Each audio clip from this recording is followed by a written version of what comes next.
Hi ಎಲ್ಲರಿಗೂ ನಮಸ್ಕಾರ. ಶುಭಮಸ್ತು ಲೋಕಕ್ಕೆ ಸ್ವಾಗತ. ನಮ್ಮ ಮನೆಯಲ್ಲಿ ಅಂಟಿಸಿರೋ ವಾಲ್ಪೇಪರ್ನ ನೋಡಿ ಮೊನ್ನೆ ಫ್ಲಿಪ್ಕಾರ್ಟಲ್ಲಿ ತರಿಸಿದ್ದ ನನ್ನ ಮಗ ಹೇಗಾಗಿದೆ ಅಂತ ಕಮೆಂಟ್ ಮುಖಾಂತರ ತಿಳಿಸಿ. ಇದು ಏನೋ ಆಫರ್ ಇತ್ತಂತೆ, ಆಫರಲ್ಲಿ ತರಿಸ್ಕೊಂಡಿದ್ದಾನೆ. ಇದು ಫ್ರೀಯಾಗಿ ಬಂದಿತ್ತು. ಹೀಗಾಗಿ ನಾವು ಯಾವ ಗೋಡೆಗೆ ಅಂಟಿಸ್ಬೇಕು ಅಂದ್ಬಿಟ್ಟು ಈ ಕರೆ ಒಳಗಡೆ ಬರುವಾಗ ಪಲ್ಕಿನ ಸೈಡ್ ಅಂಟಿಸಿದ್ದಾನೆ. ತುಂಬ ಚೆನ್ನಾಗಿದೆ, ನನಗೆ ತುಂಬ ಇಷ್ಟ ಆಯಿತು. ತುಂಬ ಮನೆಗಳಲ್ಲಿ ಈ ಥರ ಅಂಟಿಸಿರೋದು ನೋಡಿದ್ದೆ. ಬನ್ನಿ ಇವತ್ತು ನಮ್ಮ ಮನೆಯಲ್ಲಿ ತಂಗಳು ರೊಟ್ಟಿ ಉಳಿದಿದ್ದು. ಆ ತಂಗಳು ರೊಟ್ಟಿಯಿಂದ ಏನು ಮಾಡಬೇಕಂತ ವಿಚಾರ ಮಾಡಿಬಿಟ್ಟು ಏನು ಮಾಡೋದು, ಕುಚ್ಚಿದ ರೊಟ್ಟಿ ಅಂತ ಮಾಡ್ತಾರೆ ಎಲ್ಲರೂ, ರೊಟ್ಟಿ ಉಪ್ಪಿಟ್ಟು ಒಂಥರ ಮಾಡ್ತಾರೆ. ಇದೆಲ್ಲ ಮಾಡ್ಕೊಂಡು ತಿಂದು ಬೇಜಾರಾಗಿತ್ತು. ಹೀಗಾಗಿ ಈ ಸಾರಿ ನಾವು ಈ ತಂಗಳು ರೊಟ್ಟಿಯಿಂದ ಚಕ್ಲಿ ಮಾಡಿದ್ದೀವಿ. ಈ ಚಕ್ಲಿಗಳು ಒಂದು ವಾರದ ಬಿಟ್ಟರಾಗಲಿ ಅಥವಾ ಒಂದು ತಿಂಗಳಾದರೂ ಒಟ್ಟು ಕೆಡುವುದಿಲ್ಲ, ಕಡಿಮೆ ಎಣ್ಣೆನೂ ಹೀರ್ಕೋತವೆ.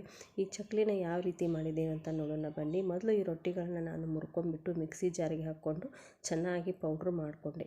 ಎಷ್ಟು ಚೆನ್ನಾಗಿ ಪೌಡ್ರ್ ಮಾಡ್ಕೋಬೇಕು ಅಂತಂದರೆ ಒಟ್ಟು ಗಂಟಾಗಿರಬಾರ್ದು, ಆ ರೀತಿ ಪುಡಿ ಮಾಡಿಟ್ಕೋಬೇಕು. ಪುಡಿ ಮಾಡ್ಕೊಂಡಿದ ನಂತರ ಒಂದು ಬೌಲಷ್ಟು ಈ ರೊಟ್ಟಿ ಪೌಡರ್ ಆದರೆ ಅಷ್ಟೇ ಬೌಲಷ್ಟು ನಾವು ಜೋಳದ ಹಿಟ್ಟನ್ನು ತೊಗೋಬೇಕು. ನೋಡಿ, ಒಂದು ಬೌಲು ರೊಟ್ಟಿ ಪೌಡ್ರ್ ಆಗಿದೆ, ಅದೇ ಪ್ರಮಾಣದಲ್ಲಿ ಜೋಳದ ಹಿಟ್ಟನ್ನು ತೊಗೊಂಡಿದ್ದೀನಿ. ಎರಡನ್ನೂ ಚೆನ್ನಾಗಿ ಮಿಕ್ಸ್ ಮಾಡ್ಕೋಬೇಕು. ಮಿಕ್ಸ್ ಮಾಡ್ಕೋಕ್ಕಿಂತ ಮುಂಚೆ ಸ್ವಲ್ಪ ಕಾದಿರೋ ಎಣ್ಣೆನೇ ಹಾಕಬೇಕು. ಚಕ್ಲಿ ಮಾಡುವಾಗ ಎಣ್ಣೆ ಹಾಕ್ತೀವಲ್ಲ, ಆ ರೀತಿ ಇದನ್ನು ಚೆನ್ನಾಗಿ ಮಿಕ್ಸ್ ಮಾಡ್ಕೋಬೇಕು. ಯಾವ ರೀತಿ ಪ್ರತಿ ಸಾರಿ ಚಕ್ಲಿ ಮಾಡುವಾಗ ಎಣ್ಣೆ ಮಿಕ್ಸ್ ಆಗಿರುತ್ತಲ್ಲ, ಆ ರೀತಿಯೇ ಚೆನ್ನಾಗಿ ಮಿಕ್ಸ್ ಮಾಡ್ಕೋಬೇಕು. ರೊಟ್ಟಿ ಪೌಡ್ರ್ ಮತ್ತು ಜೋಳದ ಹಿಟ್ಟು ಚೆನ್ನಾಗಿ ಮಿಕ್ಸ್ ಆಗಿದೆ ಅಂತ ಚೆಕ್ ಮಾಡ್ಕೋಬೇಕು. ನೋಡಿ, ಈ ಥರ ಮುಟ್ಗಿಯಲ್ಲಿ ಗಂಟ ಬರ್ತಾ ಇದ್ದರೆ ಅದು ಚೆನ್ನಾಗಿ ಮಿಕ್ಸ್ ಆಗಿದೆ ಅಂತ ಅರ್ಥ. ಅದೇ ರೀತಿ ನಮ್ಮ ಮನೆಯಲ್ಲಿ ಹಸಿಮೆಣ್ಸಿನ್ಕಾಯಿದು ಕೆಂಪಾಗ್ತಾಯಿದ್ವು, ಅವನ್ನೇ ಮಿಕ್ಸಿ ಜಾರಿಗೆ ಹಾಕ್ಕೊಂಡಿದ್ದೀನಿ. ಅದಕ್ಕೆ ಅಜವಾನನ ಹಾಕ್ಕೊಂಡ್ಬಿಟ್ಟು ಗ್ರೈಂಡ್ ಮಾಡಿಕೊಂಡೆ. ಈ ಕಡೆ ಎಷ್ಟು ಹಿಟ್ಟು ಪೌಡ್ರ್ ಆಗಿತ್ತಲ್ಲ ಅಷ್ಟೇ ಪ್ರಮಾಣದಷ್ಟು 2 ಬೌಲಷ್ಟು ನೀರು ಹಾಕ್ಕೊಂಡೆ. ಅದ್ರ ಜೊತೆಗೆ ಅದು ಖಾರ ಹಾಕ್ಕೊಂಡಿದ್ವಲ್ಲ, ಖಾರ, ಉಪ್ಪು, ಎಳ್ಳು ಇವಾಗ ಹಾಕ್ತಾಯಿದ್ದೀನಿ. ಚೆನ್ನಾಗಿ ಮಿಕ್ಸ್ ಮಾಡ್ಕೋಬೇಕು. ಚೆನ್ನಾಗಿ ಮಿಕ್ಸ್ ಮಾಡ್ಕೊಬಿಟ್ಟು ಕುದಿಲಿಕ್ಕೆ ಬಿಡಬೇಕು. ಅದು ಕುದಿ ಬಂದ ಮೇಲೆ ಈ ಹಿಟ್ಟನ್ನು ಮಾಡ್ಕೊಂಡಿದ್ವಲ್ಲ ಪೌಡರ್ನ, ಅದನ್ನ ಹಾಕಿ ತಿರ್ಕೋಬೇಕು. ಮುದ್ದೆ ಥರ ತಿರ್ಕೋಬೇಕು. ಒಟ್ಟು ಗಂಟಾಗದಾಗೆ ತಿರ್ಕೋಬೇಕು, ಅಂದರೆ ಚಕ್ಲಿ ಮಾಡುವಾಗ ತೊಂದರೆ ಆಗೋದಿಲ್ಲ. ನೋಡಿ ಯಾವ ರೀತಿ ಆಗ್ತಾಯಿದೆ ಅಂತ. ಅದು ಮೇಲ್ಗಡೆ ಬಬಲ್ಸ್ ಬರ್ತಾಯಿದೆ ಅಂದರೆ ಚೆನ್ನಾಗಿ ಬೇಯ್ತಾ ಇದೆ ಅಂತ ಅರ್ಥ. ನೋಡಿ, ಈ ರೀತಿ ಮುದ್ದೆ ತಿರ್ಕೋಬೇಕು. ಮುದ್ದೆ ತಿರ್ಕೊಂಡು ಒಂದು 5 ನಿಮಿಷ ಒಲೆ ಮೇಲೆ ಇಡಬೇಕು. ಅದು ಅಳ್ಳಬೇಕಲ್ಲ. ಅಳ್ಳಿದ ನಂತರ ಇದನ್ನು ಬೇರೆ ಪಾತ್ರೆಗೆ ತಕ್ಕೊಂಡು ಚೆನ್ನಾಗಿ ನಾದ್ಕೋಬೇಕು. ನೋಡಿ, ಕೈಗೆ ಅಂಟ್ತಾ ಇಲ್ಲ ಈ ರೀತಿ.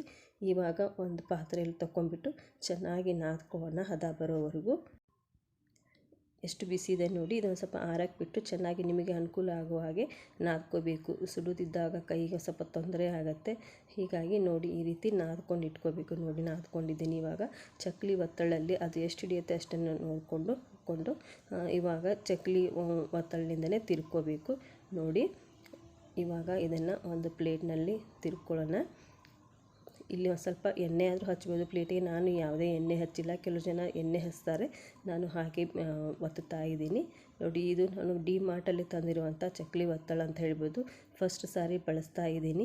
ಒಂದು ಸ್ವಲ್ಪ ಈ ರೀತಿ ಬಳಸ್ತಾ ಇರೋದು ಮೊದಲೇ ಸಾರಿ ಅಲ್ವಾ, ಅದಕ್ಕೆ ಸ್ವಲ್ಪ ಕಷ್ಟ ಆಯಿತು.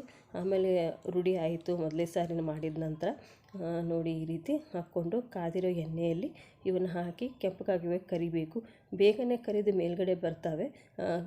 ಅವು ಕಪ್ಪಗಾಗೋಕ್ಕಿಂತ ಮುಂಚೆನೇ ತೆಗಿಬೇಕು. ನೋಡಿ, ಈ ರೀತಿ ಚಕ್ಲಿ ಕರಿಯುವಾಗ ಪೂರ್ತಿ ಎಣ್ಣೆ ಕಾದಿರಬೇಕು, ಆವಾಗಲೇ ಹಾಕಬೇಕು. ಅಂದರೆ ಗರಿಯಾಗಿ ಬರ್ತವೆ, ಪುಡಿನೂ ಆಗೋದಿಲ್ಲ, ಚೆನ್ನಾಗಿ ಬರ್ತವೆ. ಅಕಸ್ಮಾತ್ ಎಣ್ಣೆ ಕಾದಿಲ್ಲ ಅಂದರೆ ಸರಿಯಾಗಿ ಕರಿಯುವುದಿಲ್ಲ, ಮೇಲೆ ಬರುವುದಿಲ್ಲ.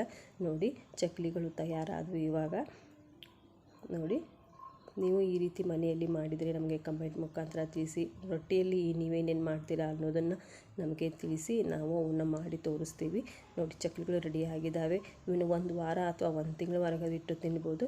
ಈ ವಿಡಿಯೋ ಇಷ್ಟ ಆಗಿದೆ ಅಂತ ನಾನು ಅಂದ್ಕೊಂಡಿದ್ದೀನಿ. ನಮಸ್ಕಾರ.